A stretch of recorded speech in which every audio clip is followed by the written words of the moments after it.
DAP வந்து நம்ம அடி உரமா பயன்படுத்தும். அது கூட எனக்கு வேர் சத்து அதிகமா வரணும், வேர் அதிகம் பிடிக்கணும், வேர் அதிகம் பிடிக்கிறதுனால அதிக மகசூல் போடணும் அப்படிங்கிறது சுருட்டுப்புழு அப்படிங்கிறது. ஒரு தோகையை எடுத்துக்கிட்டீங்கன்னா அந்த தோகையில வெள்ளை கலர்ல கொஞ்சம் கிழிச்ச மாதிரி இருக்கும்.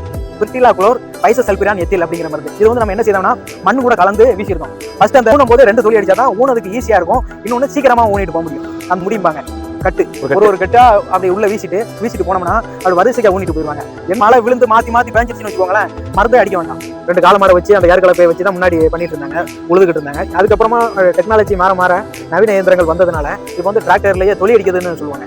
அந்த தொழி அடிக்கிறத வச்சு 10 தொழி அடிச்சிருவோம். இலை பழுப்பும் அடிக்கும், இலை கருகள் அடிக்கும். இலை பழுப்பு அடிச்சாலும் மேனி அதிகமாக வராது, கருகள் அடிச்சாலும் மேனி வராது. குருத்து பூச்சி அதிகம் அட்டாக் பண்ணாலும் மேனி வராது, இலை சுருட்டுப்புழு அதிகமாக இருந்தாலும் மேனி வராது. தண்ணி தேக்கி வச்சு தொழி அடிப்பாங்க. அந்த தொழி அடிக்கிறதுக்கு தான் இந்த தண்ணி வந்து தேக்கி வச்சிருக்கோம். இன்னும் நம்ம பெண்கள் ஊன்றதுக்கும் அவங்க வந்து ஊனதுக்கும் வித்தியாசம் அப்படிங்கிறது எதுவுமே கிடையாது. நம்ம தென்காசி மாவட்டத்தில் சிவகிரி, ராஜகிரி, விஸ்வநாத பேரு, தேவிப்பட்ட இனத்துல வந்து அவங்க என்ன பண்றாங்கன்னா வட இந்தியர்களை வச்சு ஊனுதாங்க. அங்க வந்து 1 ஏக்கர் 2 ஏக்கர், ஒரு ஆளு 20 ஏக்கர் 15 ஏக்கர் அப்படின்னு போடுறாங்க. அதனால உங்களுக்கு ஆள் பற்றாக்குறையினால வட இந்தியர்கள் வந்து ஊனுதாங்க. இப்போ அவங்க ஒரு ஏக்கருக்கு எடுத்துக்கிட்டீங்கன்னா 4000 ரூபா வாங்கலாம்னு வச்சுக்கோங்க. ஒரு எடுத்துக்காட்டுக்கு சொல்றேன், 4000 ரூபா. அந்த 50 சென்ட்டுக்கு அளவுக்கு நம்ம ஒரு பாத்தி மாதிரி கட்டி அதுல வந்து நெல் நாத்து களை வந்து நல்லா கண்ட்ரோல் கிடைக்கும். ஒரு 30-40 நாள் வரை கண்ட்ரோல் கிடைக்கும். அதுக்கப்புறம் களை வளர்ந்துச்சுன்னா ஆள் உள்ள இடையில போய் மிதிச்சு விட்டு களையை கண்ட்ரோல் பண்ணிடுவாங்க. டக்கர் மூலம் சொல்லியிருக்கோம் ஃபர்ஸ்ட் டைம். அந்த மண்ணை வந்து பரட்டி போடுறது சொல்லுவாங்க. ஏன்னா உரத்து மூலமோ இல்ல மண்ணு மூலமோ கலந்து வீசினா போதும். அப்படி இருக்கு ஒரு சில மருந்து. இல்லைன்னா இப்போ தண்ணி பாத்தி கட்டி போட்டு தண்ணியில அந்த மருந்தை பிரிக்கி விட்டோம்னு வச்சுக்கோங்களேன், அது இல்லை நம்மகிட்ட மாடு ஆடு இல்லைன்னா அதை அடுத்தவங்கள்ட்ட சேல்ஸ் பண்ணிக்கலாம். அது மேனிலையும் லாபம் இருக்கும். இவங்க ஒரு ஏக்கரை ஒரு டேங்க்ல அடிப்பாங்க, நம்ம ஒரு ஏக்கரை 10 டேங்க்ல அடிக்கிறோம். அதான் வித்தியாசம். ஆனா உழவு இல்லை எனில் உணவு இல்லை அப்படிங்கிறத புரிஞ்சுக்கணும். நான் குருத்து பூச்சி வந்து அந்த குருத்துக்குள்ள அப்படி தோகையை சுருட்டி இருக்கும். நீங்க அந்த தோகையை சுருட்டினதை எடுத்து பிச்சு உள்ள உழைச்சி பார்த்தீங்கன்னா உள்ள புழு இருக்கும்.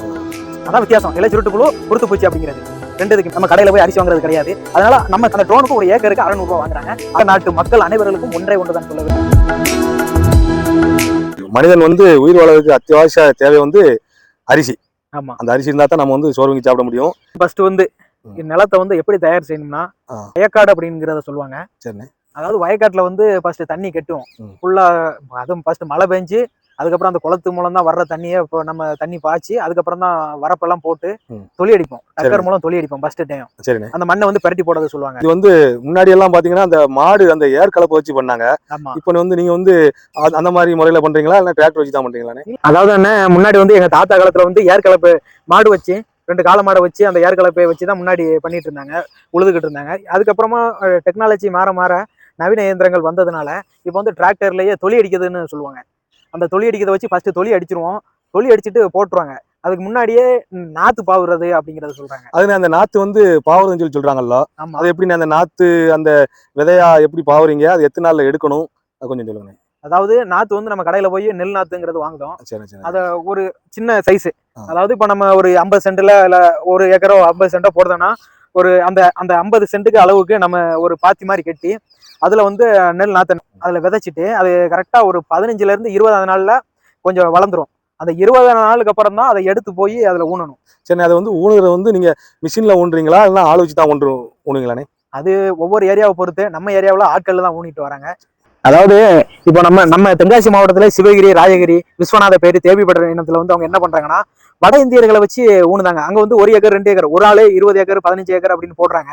அதனால அவங்களுக்கு ஆள் பற்றாக்குறையினால வட இந்தியர்கள் வந்து ஊனுதாங்க. இப்ப அவங்க ஒரு ஏக்கருக்கு எடுத்துக்கிட்டீங்கன்னா 4000 ரூபாய் வாங்குதாங்கன்னு வச்சுக்கோங்களேன். ஒரு எடுத்துக்காட்டுக்கு சொல்றேன், 4000 ரூபாய். அதே நம்ம பெண்கள் வாங்குதாங்கன்னா 6000 ரூபாய் வாங்குறாங்க. ஒரு 1500 ரூபாய் 2000 ரூபாய் எக்ஸ்ட்ரா வாங்கும் போது அவங்கள விரும்பி அங்க இருந்து கூப்பிடுறாங்க. இன்னொன்னு, நம்ம பெண்கள் ஊன்றதுக்கும் அவங்க வந்து ஊனதுக்கும் வித்தியாசம் அப்படிங்கிறது எதுவுமே கிடையாது. கிடைக்கக்கூடிய உணவு அவங்களுக்கு கொடுத்துருந்தோம் பாத்தீங்களா, அதனால ரேட்டு கம்மி பண்ணி ஊனதுனால அந்த சைடு உள்ள மக்கள் வந்து அதை விரும்புறாங்க. ஆனா நம்ம சங்கரங்கோயில், கழுகுமலை இந்த சரௌண்டிங் நெல் போடக்கூடிய விவசாயிகள் என்ன பண்றாங்கன்னா நம்ம ஊர்ல இருந்தே பெண்களை வரவழைச்சு அவங்க மூலம் தான் ஊனுதாங்க. இன்னொன்னு, அந்த நான் 15 நாள்ல பாத்தி கட்டி அந்த இதெல்லாம் வளர்ந்துருக்கும்னு சொல்லுவாங்க. அந்த நாத்தை கரெக்டா ஒரு 20ஆவது நாள் பக்கம் எடுத்து நம்ம மறுபடியும் ஊனதுக்கு முன்னாடி ஒரு தொழி அடிக்கணும். அதாவது அந்த நாத்தை எடுத்து ஊனணும். அப்படிங்கப்ப ஃபர்ஸ்ட் அந்த நாத்தை எடுக்கும் போதே ஃபர்ஸ்ட் வந்து தொழி அடிப்பாங்க. தொழி அடிச்சுட்டு அதுக்கப்புறம் அந்த நாத்து எடுத்து அப்படி எரிஞ்சு விடுவாங்க. அதுக்கு முன்னாடி அந்த எரியதுக்கு முன்னாடியே மறுபடியும் தொழி அடிக்கணும். அந்த ஊனும் போதே 2 தொழி அடிச்சாதான் ஊனதுக்கு ஈஸியா இருக்கும். இன்னொன்னு சீக்கிரமா ஊனிட்டு போக முடியும். பிரிச்சு ஒரு முடியும்பாங்க கட்டு, ஒரு கட்டா அப்படி உள்ள வீசிட்டு போனோம்னா அப்படி வரிசைக்கா ஊனிட்டு போயிருவாங்க. இருந்தாலும் அவங்க ஊனதை காட்டிலும் நம்ம தமிழ்நாட்டு பெண்கள் ஊனது வந்து மிக சிறப்பா இருக்கு. இன்னொன்னு, நம்ம பெண்கள் ஊனது வந்து பாத்தீங்கன்னா பாரம்பரியமா ஊன்றதுனால நல்லாவும் இருக்கு, நல்ல ஈல்டும் கிடைக்கு. அதுக்கப்புறம் ஊனிட்டோம். அதுக்கப்புறம் 2ல இருந்து 3 நாளுக்குள்ள மருந்து அடிக்கணும்.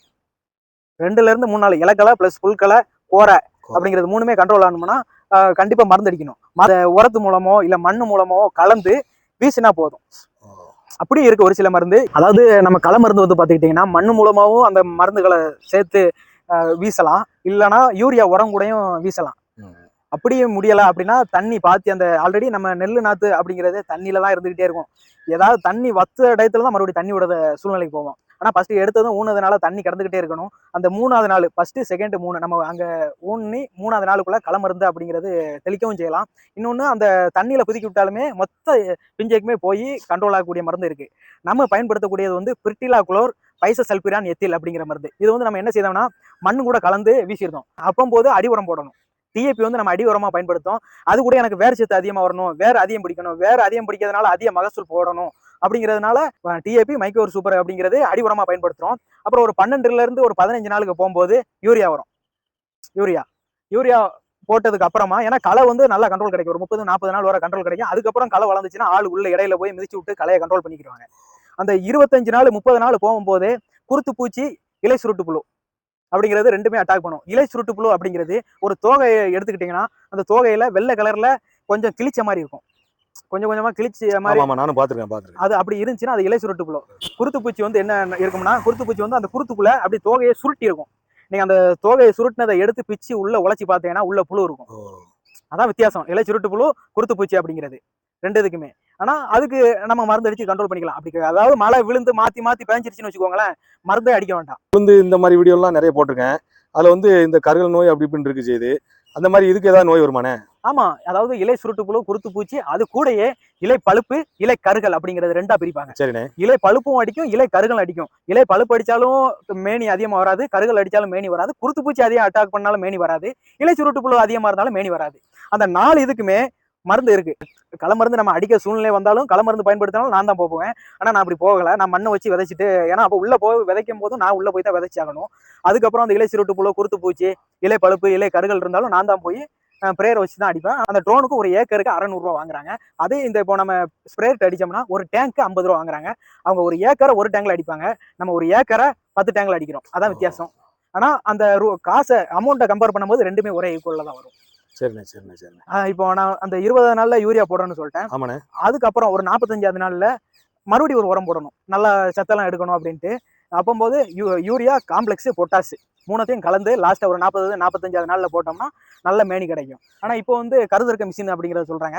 கருதறுக்க மிஷின்ட்ட அறுத்து அங்கேயே நெல் எடுத்துட்டு அந்த தோகையை அங்கேயே போட்டுருவாங்க. இப்போ நம்ம வீட்டில் மாடு அப்படி இப்படி இருந்துச்சுன்னா நம்மளே அதை பயன்படுத்திக்கலாம். இல்லை நம்மகிட்ட மாடு ஆடு இல்லைன்னா அதை அடுத்தவங்கள்ட்ட சேல்ஸும் பண்ணிக்கலாம். அந்த மேனிலையும் லாபம் இருக்கும், இன்னொன்று அந்த தோகையும் எடுத்து. அண்ணா இப்போ வந்து பாத்தீங்கன்னா விவசாயம் வந்து எனக்கு தெரிஞ்சு ரொம்ப அழிஞ்சிட்டு வந்துட்டு இருக்கேனே. ஆமா, அதுமே கொஞ்சம் ஒண்ணு புரிஞ்சுக்கணும். விவசாயிகளை வந்து முதல்ல மதிக்கணும். அதாவது விவசாயிகளுக்குன்னு ஒரு விலை நிர்ணயம் அப்படிங்கறது வைக்கணும். நெல் சாகுபடி வந்து அந்த நாத்து பாவுறதுல இருந்து என்னென்ன மருந்து அடிக்கணும், எந்தெந்த டயத்துல களை எடுக்கணும் எல்லாம் சொல்லிட்டீங்க. இந்த விவசாயிகளுக்கு நீங்க என்னென்ன சொல்ல நினைக்கிறீங்க? விவசாயிகளுக்கு ஒண்ணுதான் சொல்ல நினைக்கிறேன். விவசாயிகள் பிளஸ் இளைஞர்கள், அதாவது விவசாயம் செய்யாத இளைஞர்கள், விவசாயம் செய்யாத ஆண்கள், பெண்கள் எல்லாருக்குமே, உலக நாட்டு மக்கள் அனைவர்களுக்கும் ஒன்றே ஒன்றுதான் சொல்ல விரும்புகிறேன். உழவு இல்லையெனில் உணவு இல்லை அப்படிங்கிறத புரிஞ்சுக்கணும். அதாவது உழவு அடிக்கலைன்னா உணவுங்கிறது வராது. ஆகையால் உலகை காப்போம், உழவை மீட்போம்.